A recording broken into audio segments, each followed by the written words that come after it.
द्वारिका नगरी भगवान श्री कृष्ण की कर्मभूमि के नाम से विख्यात है। महाभारत में वर्णित कथा के अनुसार भगवान श्री कृष्ण ने जब कंस का वध किया, तभी कंस के ससुर जरासंध ने प्रण लिया कि वह श्री कृष्ण और यदुवंशियों का नाश कर देगा। ऐसे में यदुवंशियों की सुरक्षा के लिए श्री कृष्ण ने मथुरा को छोड़ देना ही बेहतर समझा। मथुरा छोड़ने के बाद उन्होंने समुद्र किनारे एक दिव्य और भव्य नगर की स्थापना की, जिसका नाम द्वारका रखा गया। यहाँ आने के बाद वो अपने प्रियजनों के साथ सुकून से जीवन यापन करने लगे। फिर वक्त का पहिया घूमा और लगभग 36 वर्ष तक कुशलता पूर्वक राज्य का संचालन करते हुए एक दिन अचानक उनके देह त्यागने के बाद वैभवशाली द्वारका नगरी भी समुद्र में समा गई। कहा जाता है माता गांधारी द्वारा श्री कृष्ण को दिए गए श्राप के कारण ही ऐसा हुआ था। माता गांधारी ने श्री कृष्ण को क्रोध में आकर श्राप दिया था। 18 दिन चले महाभारत के युद्ध में दुर्योधन की मृत्यु के पश्चात जब युधिष्ठिर का राज तिलक हो रहा था, तब अपने 100 पुत्रों की मौत से दुखी माता गांधारी ने महाभारत में कौरवों की हार के लिए श्री कृष्ण को दोषी ठहराया और उनको श्राप देते हुए कहा था, जिस तरह कौरवों के वंश का नाश हुआ है, ठीक उसी तरह आज से 36 साल बाद तुम्हारे वंश यदुवंशियों का भी नाश होगा। ये सुनकर सभी पांडव चकित रह गए, लेकिन भगवान श्री कृष्ण विचलित न हुए और मुस्कुराते हुए उन्होंने ये अभिशाप स्वीकार कर लिया। धीरे धीरे समय बीतता गया। फिर जैसे ही महाभारत के युद्ध को खत्म हुए 35 वर्ष पूरे हुए, फिर 36वां वर्ष आरंभ हुआ, तब द्वारका में कई अपशकुन दिखाई देने लगे। उसी समय महर्षि विश्वामित्र, कण्व और देव ऋषि नारायण जी द्वारका पहुंचे।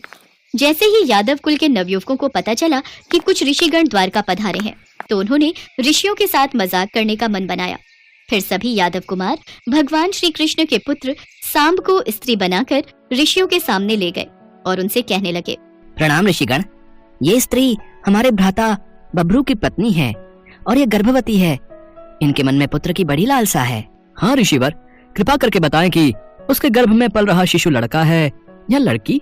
हे ऋषिवर, आप सब तो ज्ञानी हैं, अंतर्यामी हैं। ध्यान लगाकर हम सबको कृपा करके बताएं कि इनके गर्भ से क्या जन्म लेगा। अवश्य पुत्र। उन सभी यादव कुमारों के ऐसा कहने के बाद सभी ऋषिगण ध्यान करने लगे, लेकिन ध्यान लगाने के बाद उन्हें पता चला कि ये कोई स्त्री नहीं बल्कि श्री कृष्ण के पुत्र सांब हैं। उनकी इस शरारत से वो ऋषि क्रोधित हो उठे और उन्हें श्राप देते हुए कहने लगे, हम ऋषियों के साथ इस तरह का तुच्छ मजाक करते हुए तुम्हें शर्म नहीं आई? ये कोई स्त्री नहीं बल्कि श्री कृष्ण के पुत्र सांब हैं। हम तुम्हें श्राप देते हैं कि इसके गर्भ से लोहे के मूषल का जन्म होगा और उसी लोहे के मूषल से तुम बलराम और कृष्ण के अलावा अपने पूरे कुल का विनाश कर डालोगे। घबराए हुए यादव कुमार उनसे क्षमा याचना करने लगते हैं। नहीं, हमें क्षमा करें ऋषिवर, हमसे बहुत बड़ी भूल हो गई। हमारी शरारत की हमें इतनी बड़ी सजा मत दीजिए ऋषिवर। लेकिन वो उनकी एक नहीं सुनते। फिर वो तीनों ऋषिवर जाकर कृष्ण जी को सारी बात बताते हैं। हे ऋषिवर, आप सबने जैसा कहा वैसा ही होगा। उधर घबराए हुए सभी यादव कुमार सारी घटना का जिक्र जाकर राजा उग्रसेन से करते हैं। तुम सब चिंता मत करो, हम उस लोहे के मूषल का चूर्ण बनाकर प्रभास नदी में प्रवाहित कर देंगे। इससे हमें उस श्राप से मुक्ति मिल जाएगी। अगले ही दिन सांब ने एक लोहे के मूसल को जन्म दिया। यादव कुमारों ने वो मूसल ले जाकर राजा उग्रसेन को दे दिया। राजा ने उस लोहे के मूसल का महीन चूरा बनवाकर समुद्र में फेंकवा दिया और साथ ही ये घोषणा भी कर दी, अब से यादव राज्य में नशीली दवाओं का उत्पादन कभी नहीं होगा और जो भी व्यक्ति ऐसा करते हुए पाया गया वो अपने भाई बंधुओं के साथ सूली पर लटका दिया जाएगा। इस तरह द्वारकावासी अपने ऊपर आने वाले संकट से बचने के लिए तरह तरह के प्रयत्न करने लगे। लेकिन कहते हैं ना, जो विधि के विधान में लिखा होता है वो होकर ही रहता है। ऐसा ही कुछ द्वारकावासियों के साथ भी हुआ। लोहे के मूषल के जन्म पश्चात द्वारका में कई बार तेज आंधी तूफान आने लगे। चूहों की संख्या इतनी बढ़ गई कि नगर में मनुष्यों से ज्यादा चूहे दिखाई देने लगे। महिलाएं अपने पतियों को धोखा देने लगी। गायों के पेट से गधे जन्म लेने लगे। गुरुजनों का अपमान होने लगा। खाना खाने जैसे ही बैठते तो थाली में खाने की जगह छोटे छोटे कीड़े चलने लगते। ये सब काल का पलटफेर देख श्री कृष्ण ने कहा, महाभारत के समय जैसा योग था वही आज भी है। यह हम सबके विनाश का सूचक है। गांधारी माता द्वारा दिए हुए श्राप का समय आ चुका है। श्री कृष्ण ने द्वारका के सभी पुरुषों को तीर्थ नदी जाकर स्नान करने को कहा। सभी यदुवंशी स्नान करने के बाद लौटते वक्त प्रभास क्षेत्र पहुंचकर निवास करने लगे। फिर वहां उनका मदिरापान आरंभ हुआ। सभी मदिरापान के बाद अपने होश खो बैठे और एक दूसरे को मारने काटने लगे। तभी सात्विक और प्रद्युम्न भी इस लड़ाई में मारे गए। अपने पुत्रों को मरते देख श्री कृष्ण क्रोधावस्था में आ गए और उन्होंने समुद्र किनारे लगी घास की दूर्वा को उखाड़ लिया। फिर वो ध्रुवा भयंकर मूषल बन गई। फिर तो जो सामने आए उन सबको श्री कृष्ण ने उसी से मार गिराया।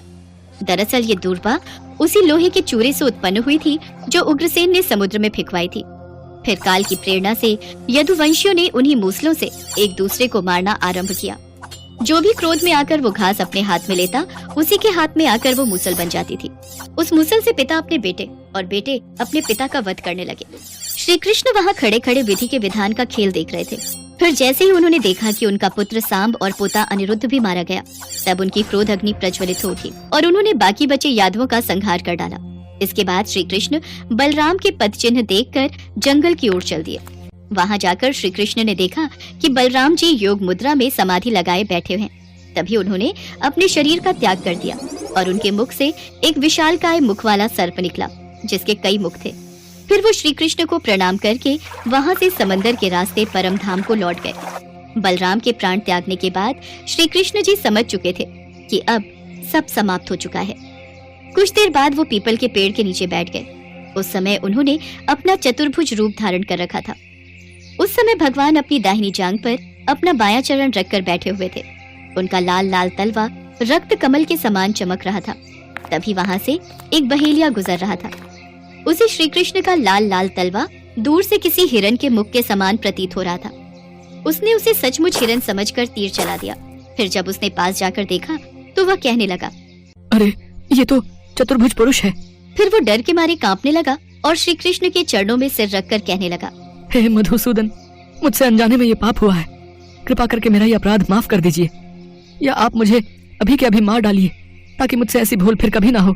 तब श्री कृष्ण मुस्कुराते हुए कहते हैं, जरा तुम डरो मत, ये सब विधि के विधान का ही लेखा जोखा है। त्रेता युग में मैंने जब राम का अवतार लिया था, उस वक्त तुम वानर राज बाली थे और मैंने तुम पर छुपकर तीर चलाया था, जिससे तुम्हारी मृत्यु हो गई थी। आज द्वापर युग में वही मौत मैंने अपने लिए चुनी, और ये तो तुमने मेरे मन का ही काम किया है।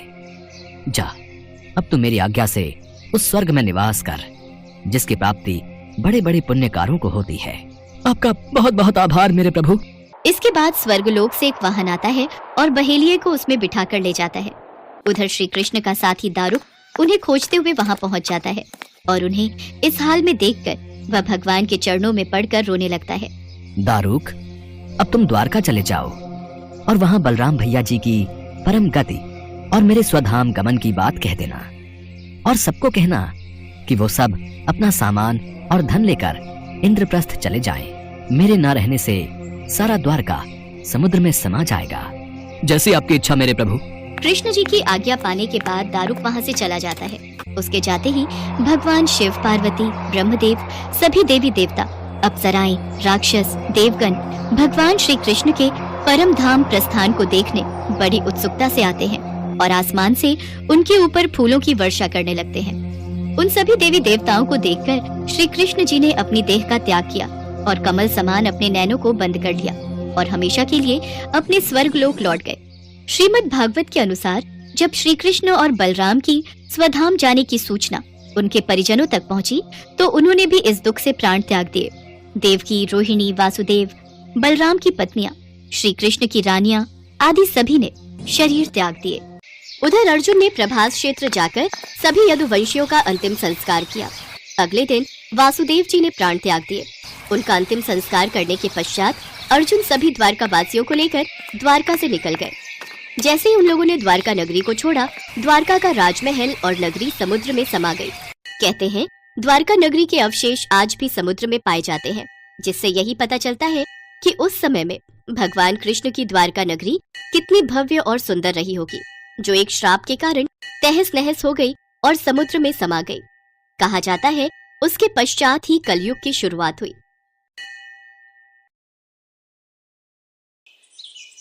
भैया, अब जब कंस मामा ने रथ भेजा है तो हमें तो मथुरा जाना ही होगा। अगर वो हमसे युद्ध करना ही चाहते हैं तो हमें भी ये युद्ध करने से कोई आपत्ति नहीं। अवश्य, हम युद्ध अवश्य करेंगे। सारा वृंदावन इस बात से दुखी था कि कृष्ण के चले जाने से अब गांव सुनसान हो जाएगा। कौन अब गांव में लीला करेगा? अपनी मधुर बंसी से कौन सबका विचलित मन शांत करेगा? अपने कान्हा को जाता देख सभी दुखी थे, लेकिन कृष्ण की आंखें तो बस एक ही का इंतजार कर रही थी। सभी तो यहाँ हमें विदाई देने आए हैं, लेकिन राधा हमसे मिलने क्यों नहीं आई? क्या उन्हें ज्ञात नहीं कि हम यहाँ से जा रहे हैं? क्या जाने से पहले उन्होंने हमसे मिलना जरूरी नहीं समझा? हम स्वयं ही उनके पास जाएंगे। सबकी नजरों से बचते हुए कृष्ण राधा से मिलने गए। राधे, सभी हमें विदाई देने आए हैं, लेकिन तुम नहीं आई। क्या इसकी वजह जान सकता हूँ मैं? मेरा हृदय उन सब की तरह इतना मजबूत नहीं जो अपने कान्हा को जाते हुए देख पाऊं। भले ही आप हमसे दूर जा रहे हैं, लेकिन मन से आप हमेशा मेरे साथ ही रहेंगे। मैं तो हमेशा ही तुम्हारे साथ हूँ राधे। जाने से पहले मैं आपसे कुछ मांगना चाहती हूँ। क्या आप मेरी इच्छा पूरी करेंगे? मांगो राधे, क्या मांगना चाहती हो? हमें वचन दीजिए कि हमारे हृदय में हमेशा केवल आपका ही वास रहेगा और हमारी मृत्यु से पूर्व हमें आपके दर्शन अवश्य होंगे। हम वचन देते हैं, लेकिन हम भी आपसे एक वचन चाहते हैं। कैसा वचन? हमारे जाने के पश्चात आप हमारे विलाप में एक भी आंसू नहीं बहाएंगी। हम पूरी कोशिश करेंगे। इसके बाद कृष्ण मथुरा नगरी चले गए, जहाँ पहुंचकर उन्होंने कंस के साथ साथ सभी राक्षसों का भी वध किया और साथ ही अपने माता पिता वासुदेव और देवकी को भी मुक्त करवाया। इसके बाद श्री कृष्ण ने द्वारका की ओर प्रस्थान किया, जिस कारणवश उनका नाम द्वारकाधीश भी पड़ा। कुछ साल बाद उनका विवाह रुक्मणी से और सत्यभामा से हो गया। इसके साथ ही श्री कृष्ण की 16,108 रानियां थी, लेकिन उन सब में से रुक्मणी उनकी सबसे प्रिय पत्नी थी। श्री कृष्ण से विवाह हेतु रुक्मणी अपने भाई रुक्मी के विरुद्ध चली गई थी और कृष्ण जी से भागकर शादी कर ली थी और सुखपूर्वक अपनी जिंदगी कृष्ण के साथ बिताने लगी। उधर वृंदावन में राधा का विवाह भी यादव से हो गया। अपना पत्नी धर्म निभाते हुए राधा ने अपने सभी कर्तव्य पूरे किए, लेकिन प्रेम तो वो अभी भी कृष्ण से ही किया करती थी। देखते ही देखते कई साल बीत गए। एक दिन राधा सोचती है, मैंने अपने सभी कर्तव्य पूरे किए, अब मैं अपने सभी कर्तव्यों से मुक्त हूँ, इसलिए अब मैं अपने कान्हा के पास द्वारका चली जाऊंगी। सारे कर्तव्य भली भांति पूरा करने के पश्चात राधा अपने प्रियतम की नगरी द्वारका पहुंच गई। जब कृष्ण ने राधा को देखा तो वो बहुत प्रसन्न हुए। द्वारका में राधा को कोई नहीं पहचानता था, जिस वजह से राधा ने कृष्ण से अनुरोध करके उनको अपने महल में सेविका का कार्यभार देने के लिए कहा। प्रभु, मुझे अपने महल में सेविका का कार्यभार सौंप दीजिए। मैं इस महल में रहकर भली भांति यह कार्य कर लूंगी। जैसी आपकी इच्छा। राधा महल में रहकर ही अपना कार्य सही तरीके से करने लगी और मौका मिलते ही कृष्ण को चुपके से देख लिया करती थी। एक दिन अपने महल में सो रहे कृष्ण रात को नींद में कहते हैं, राधे राधे श्री कृष्ण राधे, राधे राधे श्री कृष्ण राधे। उनके मुख से राधा का नाम सुनकर रुक्मणी को बहुत बुरा लगता है। अगले दिन वो कृष्ण से पूछती है, स्वामी, आप कल सारी रात स्वप्न में राधा का ही नाम ले रहे थे, आखिर ऐसी क्या खास बात है उस राधा में? रुक्मणी, तुम एक बार राधा से मिलकर आओ, उनकी खासियत तुम्हें अपने आप पता चल जाएगी। ठीक है, फिर तो हम अभी उनसे मिलकर आते हैं। किंतु वहाँ जाने से पहले उनके लिए कुछ लेती हुई जाना। अवश्य। इसके पश्चात रुक्मणी राधा के लिए गर्म दूध का एक गिलास लेकर जाती है। राधा के महल में पहुंचने पर द्वार पर तेज प्रकाश चेहरे के साथ एक महिला खड़ी होती है। क्या तुम ही राधा हो? नहीं, मैं तो उनकी दासी हूँ। राधा तो 7 द्वार पार अपने कक्ष में आराम फरमा रही होंगी। इसके बाद रुक्मणी वो 7 द्वार पार कर राधा के कक्ष में पहुंच जाती है। अभी इन्हें सोने दीजिए महारानी। राधा कई रातों से श्री कृष्ण के नाम का जप कर रही है और इन्हें बड़ी मुश्किल से अब नींद आई है। श्री कृष्ण ने मुझे राधा से मिलने के लिए भेजा है। इतने में राधा उठकर बैठ जाती है और कहती है, कृष्ण ने मुझसे मिलने के लिए किसी को भेजा है? ये देख रुक्मणी हैरान रह जाती है। केवल श्री कृष्ण का नाम लेने भर से ही आप जाग गई? खैर, उन्होंने आपके लिए यह प्रसाद भेजा है। मेरे लिए प्रसाद? राधा बिना सोचे समझे ही वह गरम गरम दूध पी लेती है। रुक्मणी ये देखकर हैरान रह जाती है। फिर कुछ देर तक राधा से बात करने के बाद रुक्मणी वापस अपने महल में चली जाती है। रात के समय जब रुक्मणी कृष्ण जी के पैर दबा रही होती है तो वो देखती है कि उनके पैरों में छाले पड़े हुए हैं, जिसे देखकर वो हैरान रह जाती है और कृष्ण जी से पूछती है, स्वामी, आपके पाँव में ये छाले कैसे? आप कहाँ पैदल गए थे जो आपके पाँव में छाले पड़ गए? आपने गलती से राधा जी को गर्म दूध पिलाया था, जिसे राधा एक ही बार में पी गई थी, जिससे उनके हृदय में छाले पड़ गए हैं और उनके हृदय में हमेशा मेरे चरण कमल विराजमान रहते हैं, जिस वजह से मेरे पाँवों में भी छाले पड़ गए हैं। आज मुझे समझ आया स्वामी कि प्रेम शरीर से नहीं हृदय से होता है, जो हमेशा राधा के हृदय में कृष्ण के चरण रूप में विराजमान रहता है। ऐसे ही कई महीने बीत जाते हैं। अब राधा कृष्ण के साथ पहले की तरह आध्यात्मिक जुड़ाव महसूस नहीं कर पा रही थी, जिससे परेशान होकर राधा सोचती है, कान्हा से मिलने के बाद मुझे वो पहले जैसे प्रेम का आभास क्यों नहीं हो रहा? मुझे वो प्रेम का आभास और जुड़ाव की कमी क्यों लग रही है? कान्हा, जो दूर होकर भी मेरे हृदय के करीब थे, आज वो इतने पास होकर भी मेरे पास क्यों नहीं लग रहे? ना जाने क्यों पर मुझे उस प्रेम की अनुभूति क्यों नहीं हो रही जो इतने सालों से मुझे मेरे कान्हा से अब तक जोड़ कर रख रही थी। दिन रात इस दुविधा में रहने के बाद राधा ने द्वारका का वो महल छोड़ने का निश्चय किया और वहां से चली गई। और इसकी अनुभूति कृष्ण को भी हो गई और वो उसके पीछे पीछे जंगल की ओर चल दिए। राधे, क्या हुआ राधे? मैं अब इस संसार का भाग नहीं बनना चाहती कान्हा। राधे, पर तुम्हारे बिना मैं क्या करूंगा? अब मैं आपके भीतर विलीन होना चाहती हूँ। मैं तुम्हारी भावनाओं की कदर करता हूँ। बोलो, क्या इच्छा है तुम्हारी? कान्हा, मैं अपने आखिरी पलों में बांसुरी की वही धुन सुनना चाहती हूँ जो तुम सिर्फ मेरे लिए बजाया करते थे। उदास मन और आंखों में आंसू लिए कृष्ण बांसुरी की वही धुन बजाते हैं जिससे राधा सुनना चाहती थी। श्री कृष्ण ने दिन रात बांसुरी बजाई जब तक राधा आध्यात्मिक रूप से कृष्ण में विलीन नहीं हो गई। बांसुरी की धुन सुनते सुनते राधा ने अपने शरीर का त्याग कर दिया और सदा सदा के लिए अपने कान्हा में विलीन हो गई। राधा के शरीर त्यागने के बाद रोते हुए कृष्ण जी ने कहा, राधे, तुम और तुम्हारे प्रेम की याद सदा मेरे दिल में रहेगी। अब जब तुम ही नहीं रही तो इस बांसुरी का मैं क्या करूंगा? हालांकि भगवान कृष्ण जानते थे कि उनका प्रेम अमर है, बावजूद इसके वे राधा की मृत्यु को बर्दाश्त नहीं कर सके। कृष्ण ने प्रेम के प्रतीकात्मक अंत के रूप में आंखों में आंसू और दिल में उदासी के साथ वो बांसुरी तोड़कर फेंक दी और आंखें बंद करके राधा की याद में खो गए। इसके बाद ताउम्र कभी उन्होंने बांसुरी नहीं बजाई।